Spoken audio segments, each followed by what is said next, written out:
Welcome back to the Red Dice Diaries, and in this RPG reviews video I'm going to be looking at Blood and Smoke, the Strix Chronicles, containing work by various authors and published by Onyx Path Publishing.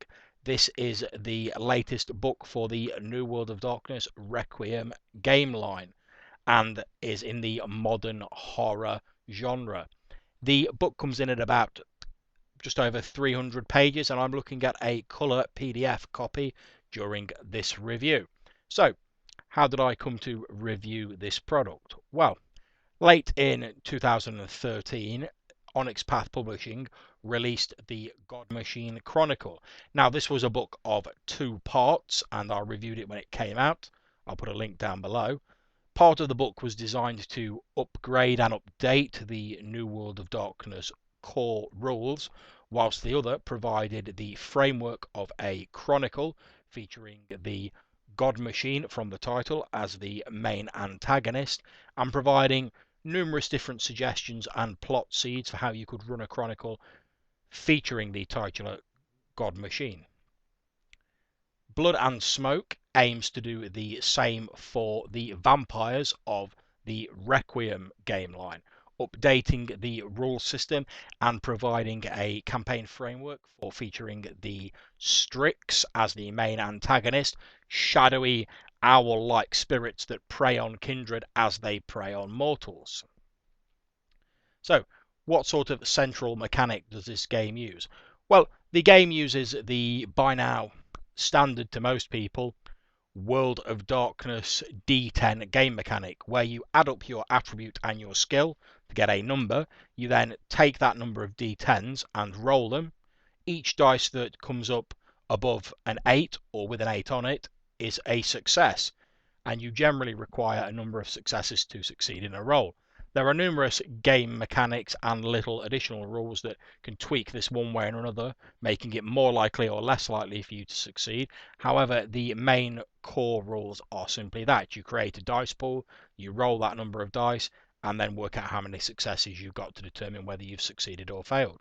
The contents of the book run as follows. There is an introduction to the book which does a great job of instantly laying out what mood of vampirism the book is trying to convey. One of sensuality and relationships. Blood and Smoke makes it very clear from the start that Requiem is a game about contrast, whether that be life versus death, piety versus blasphemy, or any other of the examples that are given in the book. It also lays out in very clear terms in the introduction what popular myths and legends about vampires apply to the vampires in this setting and what are simply superstitious nonsense to be avoided. One thing that I do like, that I don't remember seeing in other World of Darkness books, but that I am a fan of, is there's a couple of paragraphs laying out the responsibilities of the storytellers, the players, and the group as a whole. Now, given the growing awareness of social contracts and their importance in role-playing games, I think this can only be a good thing, and it's certainly a nice inclusion to see in the book. The chapter seems to suggest that this is the only book that is required to run a Requiem Chronicle, which is a departure from the previous New World of Darkness philosophy, where the core rulebook, or the mortal rules, were also required along with the splat book based on whatever supernatural you were going to go for. Although, given that the God Machine rules update is available as a free PDF, albeit without the additional Chronicle material attached to it, this seems like quite a sensible approach, and it's a very welcome move on the part of Onyx Path. It'll hopefully make it a bit easier on people who don't want to or don't have the funds to buy multiple books. The first chapter of the book is labelled Who Are We Tonight? And it begins with a discussion of the various 5 iconic clans available in Requiem, and there's some very atmospheric writing in this. Now, one thing I did notice that is evident in the rest of the book and becomes first obvious in this part of the chapter is there's a lot of background fluff in this book. There are pages where the entirety of the page is taken up with nothing but titles and bits of fiction. Now, I've got no problems with icy fluff. I love the background, the fiction, the stuff that really drags you in and immerses you in a game. But The amount, certainly in the earlier chapters, that seems to be in there almost seems entirely as a page filler. I mean, if you can't work out that a clan is a group of vampires, I seriously question whether you should be reading a book where you might possibly sustain multiple paper cuts from the edges of the paper. However, the clan write-ups are interesting since they're written as though someone was attempting to sell you on the idea of joining that clan, pointing out their positive aspects and selling you on the creation mythos of their particular clan, of which there are normally numerous and often contradictory accounts, as with any creation mythos. The clan banes or weaknesses don't appear to have any rules attached to them yet in this section, although they are covered later on. It would have been nice, however, for them to put a page reference in here so you could flip and have a look at the appropriate section. There follows a breakdown of the various covenants in the game, the social groupings of the vampires and how they organise their nightly society. And this is very much written like the clans section of the book, almost like a series of recruitment pamphlets trying to evoke the main selling points of each of the covenants in turns. It's largely successful, and the authors also offer examples of when the covenants are at their best and when they're at their worst. The scope of the covenants appears to have widened a little bit from the previous version of Requiem, and there was one of the previous books, I think it was either Damnation City or Danse Macabre, I can't remember which, that offered a higher scope version of the covenants on a world-spanning scale. Something of this now seems to have been folded back into the core game concept. 7. The mysterious cabal of vampires who hunt down other vampires, seemingly without reason and leaving only the Roman numeral 7 scrawled near the body as a calling card, are back as the eponymous bogeymen of the setting. I've always loved the idea of 7 as a mystery and was relieved to see that the authors had largely left them as such, although there are some suggestions of how you can link them into the Strix if required. There's also some God-machine connection suggestions, which is a nice Billy bonus in the start of the book. There's an interesting but brief write-up on covenants that have fallen in the past, which offers a tantalising little glimpse into kindred history, although there is sadly no mention of Belial's brood, presumably because of page count and due to the fact they've had their own book already. Chapter 2 is labelled The All-Night Society, and this deals with the way that vampires individually operate in society.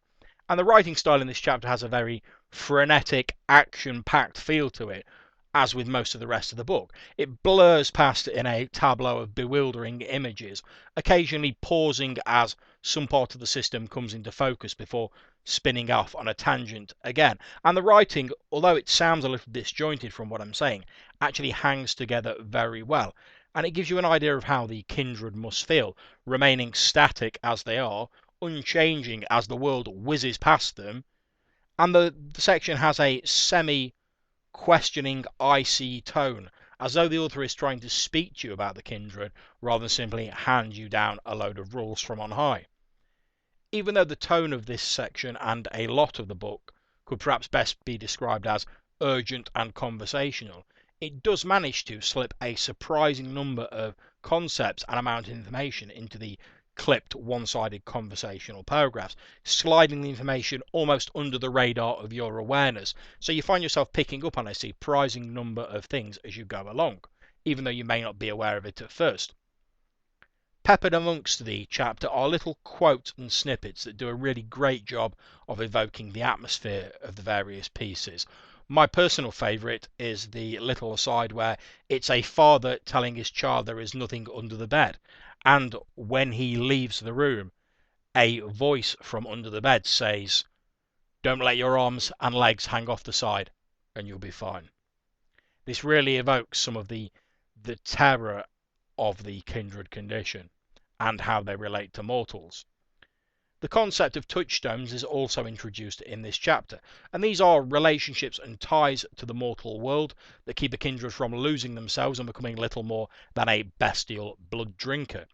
I think this is a great idea, encouraging more exploration of character background, giving a storyteller plot hooks that can be used to draw in and engage the players, and it also places the focus of Requiem, as seen through the lens of the Blood and Strix Chronicles, firmly on relationships and how they and kindred affect the world. This chapter covers a number of concepts as well that will be familiar to anyone who's played in New World of Darkness, or indeed Old World of Darkness Vampire before, such as ghouls, humans empowered by and addicted to vampiric blood, and the traditions, the rules by which vampires govern themselves. We then move on to a section called Sinners in the City, and this deals with night to life, unlife in the city, and the particular allure it has to the kindred, both because it allows them to exist close to their food supply in abundance, and also to occasionally immerse themselves in the world of the living and forget that they are dead, even if it's only for a moment. The next section is titled the Danse Macabre, and it talks about how kindred interact and how their society works on a group level, describing the importance that kindred place on age. Using the same conversational style that's prevalent throughout the rest of the book, it describes 3 different potential tiers of play, corresponding to the different age categories of kindred, which are neonate, the youngest of the kindred, ancilla, the middle age of kindred, and of course elders, and how these stories differ and can be told. One of the most interesting parts of this section, for me, besides the fiction mentioning the kindred disease Malkavian, which was always a particular favourite of mine, is the painting of mutual blood bonds as strictly taboo amongst kindred, since love between 2 kindred can lead to them taking risks, being careless, and breaking kindred laws and regulations. I found the book's accent on sensuality and the painting of kindred society as the regimented boot that stamps down and attempts to wipe out these relationships and these sensualities as an extremely interesting conflict that's laden with potential plot. Chapter 3 of the book is called Laws of the Dead, and the setting starts getting into the actual rules and character creation process. It'll be treading familiar ground to people who play World of Darkness games and is laid out in a nice, straightforward manner. Character creation. I like the focus on choosing aspirations or goals for a character and jotting them down on your character sheet, since I think this is a great way of players telling their storyteller what sort of plot interests them. The Carthian and Invictus covenants now seem to have their own covenant advantages for characters, rather than, as previously, just getting an XP break on certain backgrounds. The virtues and vices of mortals have been replaced by the mask and the dirge for kindred characters, the mask being the face that they present to the outside world, and the dirge being who they are behind closed doors and dealing with other kindred. At this stage, a touchstone, a relationship, is also chosen and linked with the kindred's humanity, tying them to the mortals that they once were. And a nice quick reference sheet is provided, and I see this being very useful. And I love the fact they offer a little chart showing approximately how many XP vampires of different levels should have. This will be useful for creating one-offs and generating NPCs using the character creation rules. We then move on to experience, and now, as with the God Machine Chronicle book, characters in a Blood and Strix game earn something called beats whenever they fulfill an aspiration, resolve a condition, or at the end of a game session. And for every 5 of these beats you earn, they are traded in for a single XP. XP being used to buy up your disciplines, your attributes, your skills, your blood potency, and numerous other things within the game. This is nothing new, but I do like the emphasis on earning beats/XP through role-playing and because you've been proactive in a session, rather than just receiving them for attendance. The next section is titled The Heart of the Beast, and it covers the mask and the dirge in more detail, and how they allow a kindred to recover willpower under certain conditions. And this is very handy because they work as a little aid memoir to help you roleplay your character that is all there on your sheet. Touchstones are also covered in more detail with examples given, and these are relationships that help a kindred hold on to their humanity. The various tricks and abilities common to all vampires, such as heightening their senses, resisting harm, etc., are covered here, and this is pretty old ground as far as World of Darkness vampire games go, but there are some new interesting little wrinkles that have been introduced. Kindred being able to voluntarily evoke a particular aspect of their beast, monstrous, seductive, or competitive, based on their needs or desires, is one example of this. And there are some interesting slants on existing bits of the system, all vampires being able to gain information from tasting blood, for example. I think the ability to redirect the fury of the beast is a great addition to a setting. It takes nothing away from the vampire mythos and indeed seems quite appropriate, nor does it make vampires vastly more powerful. But the ability to add conditions, which I'll talk about later, to mortals and kindred using the beast really does speak to the almost mesmeric powers of the vampire. And another interesting aspect, and one that plays to the book's idea of the vampiric kiss as not being a simple narcotic effect, but infecting a human with a diluted version of the kindred's damnation, is that of the post-death embrace, a person returning as kindred after their death.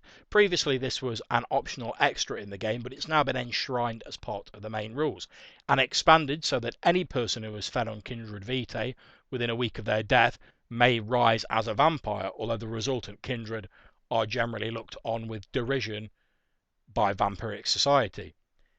The concept of revenants, those who die contaminated by kindred bites or blood, and who rise as pale, weakened reflections of the kindred, is also a compelling one.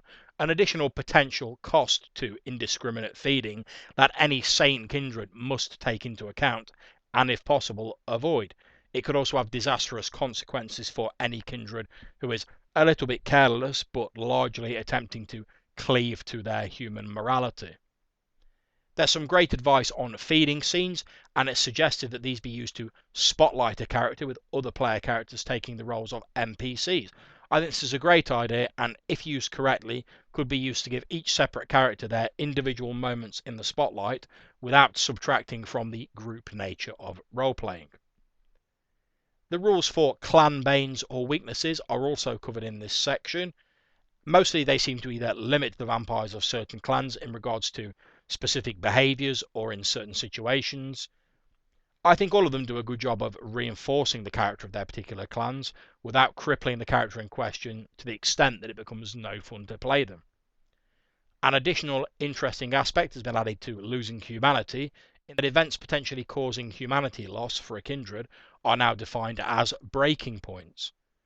When a kindred loses a point of humanity, their player may choose to gain a beat and accept a bane, a supernatural prohibition or curse of some kind, such as being unable to enter holy ground, for their character.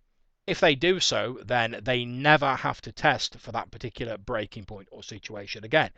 In effect, they are heightening their damnation for the trade-off that certain sins no longer affect them. This not only helps explain kindred afflicted by supernatural phenomena, but also gives the players additional options and choices, which can only be a good thing. And a load of kindred merits follow on from this, which are all very interesting and useful ways to round off a character. The next session deals with the disciplines, the powers of the blood that kindred call on in their night-to-night on life. Now, I love this section of the book, and not just because it contains the cool powers, but because the disciplines seem to, from my perspective, have been rewritten with 3 goals in mind, all of which benefit the games. And these goals are to allow players to take powers and edges that are iconically associated with different types of vampires, increase the flexibility of the disciplines and powers at all levels, giving players more options for their use, and 3, to tighten up on some of the looser, generally information gathering disciplines to make it easier for the storyteller to adjudicate what information has been received. Now, as I said, I think all of these 3 aspects benefit the game, and it just makes the Blood and Smoke Chronicle feel like a tighter, more polished product. We then move on to Chapter 4, titled Rules of the Night, and this contains all of the core rules needed to run a game of Vampire in the Blood and Smoke Chronicle. It's all written in a nice, concise format that conveys the information necessary in a nice, to-the-point fashion. I can see this chapter being referenced a lot in play, and it's nice that it's been written and laid out so that stuff can be easily found within the chapter. I think that's a real godsend. The rules for social maneuvering that were introduced in the God Machine Chronicles are also covered here and involve using social abilities to manipulate NPCs. Now, as I say, this is a concept I came across in the God Machine Chronicles, and it didn't really jump out as a concept that I was going to really embrace in my own games. However, in the context of a Blood and Smoke Chronicle, and with a somewhat, in my opinion, better write-up in this book, I could really see myself using these mechanics quite happily. The next section deals with conditions, and these are an idea I mentioned earlier in this review that was introduced in the God Machine Chronicle as well. Conditions are temporary bonuses, penalties, or roleplay guidelines that are introduced to player characters or NPCs via events that occur to them during the game. If conditions are resolved as per their description, as opposed to just fading away with time, then the player gets a beat. And this puts me in mind of the fate invoking system, where the player is rewarded for roleplay and adding extra complications and elements to the unfolding narrative. And this is something I am extremely happy personally to see appearing in Requiem. Chapter 5 is titled The Parliament of Owls, and it covers the antagonists of this book, the Strix, who are owl-like smoke spirits who can possess dead bodies, giving them a sort of vampiric half-life, and who can, even, God forbid, possess the bodies of kindred. For the kindred, who prize themselves on being apex predators, moving among the unsuspecting throng of humanity, the Strix are bogeyman and nightmares, the predator of predators, who absorb the very breath from the living, and possess no true permanent physical form that can be killed. Numerous suggestions are made in this chapter for what the Strix might actually be.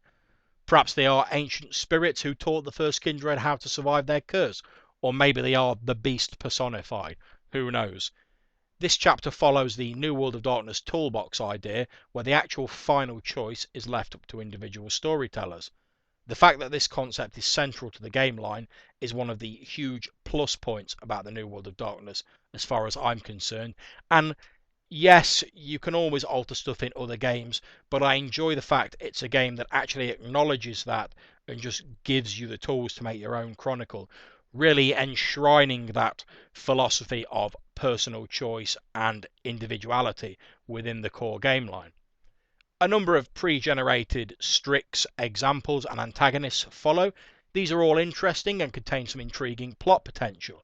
I do question, however, whereas the sheer amount of them included in the book was entirely necessary, especially after giving us an entire system to build them ourselves with. But since they do serve a dual purpose, both acting as antagonists and plot seeds, I think it's a point that can be overlooked, and it doesn't really put a damper on the book as a whole. Chapter 6 is called The World We Live In, and it provides a snapshot to look at several iconic cities and landmarks around the world, all written in a travel book style and containing a lot of plot potential.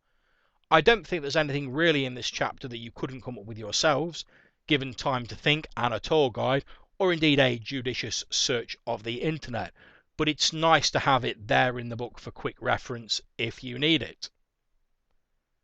Chapter 7 is titled Storytelling, and this chapter mainly deals with holding up individual elements of the setting and the rules to the light and close scrutiny, looking at how they affect the game and how they can be brought to more centre stage with a few rule tweaks in your chronicle if that is what you desire. I particularly like the idea of blood beats, which are a concept where, in return for certain innately vampiric acts, creating a ghoul or another vampire for example, you earn these blood beats and they can only be used to increase blood potency. This gives another reason, as far as I'm concerned, in addition to the normal expected reasons in a vampire game, for characters to engage in those particularly vampiric activities, despite the potential dangers of siring a new vampire, etc. There is also some very useful information on pacing and running stories that feature particularly iconic events or moments in a kindred's life, their first kill for example. This advice is all very useful and is written in a very professional, straightforward manner. The book then rounds off with two appendices, the first called The Living and the second called Conditions. The first appendix covers those humans that the kindred drag into their world, ghouls, blood dolls, etc., and it offers advice and systems for playing them, including merits. The second appendix provides a large list of common conditions, all of which could be, as the book suggested, written on index cards for convenient use and reference during play. This is another section that's very well laid out, and I can see it being referenced a lot during a Blood and Smoke campaign. So, in conclusion, this book, the Blood and Smoke Chronicle, wastes no time in telling you what a Blood and Smoke Chronicle is all about. It's about relationships. It's about how a vampire affects their environment and how it affects them in turn. It's about sensuality and deceit, both the lies that we tell others and to ourselves. This is all framed nicely by the icy fiction dotted throughout, the main story being called No Church in the Wild. It really supports these themes in the portrayal of dysfunctional kindred relationships, not to mention the monstrous manipulations of the Strix. Now, I've had something of a love-hate relationship with Vampire and the rest of the World of Darkness recently. The luster had just seemed to fade off the games for me, and every game I ran or played in seemed like a repeat of something I'd done before over my many years of playing both Old World of Darkness and New World of Darkness games of various different game lines, not just Vampire. Blood and Smoke is an excellently written book that does an amazing job of keeping the cool things about Requiem, but refocusing the game line in certain areas. With this book, you really can play to the hilt the monstrous Nosferatu, or the sleek, seductive Deva, or whatever other concept you want to play.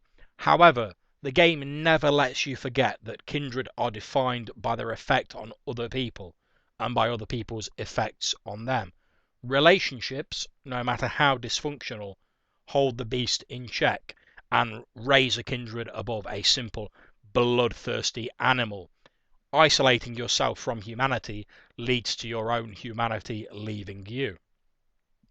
This book has really done a lot to reinvigorate my love for Vampire and get me thinking about running a game again using the World of Darkness system. Indeed, the first time I read this through before recording this review, I was already thinking of numerous potential campaign ideas and really can't wait to put those into practice. I would say that whether you are interested or not in the Strix as antagonists, if you have any interest in Vampire, then I would suggest you pick this book up.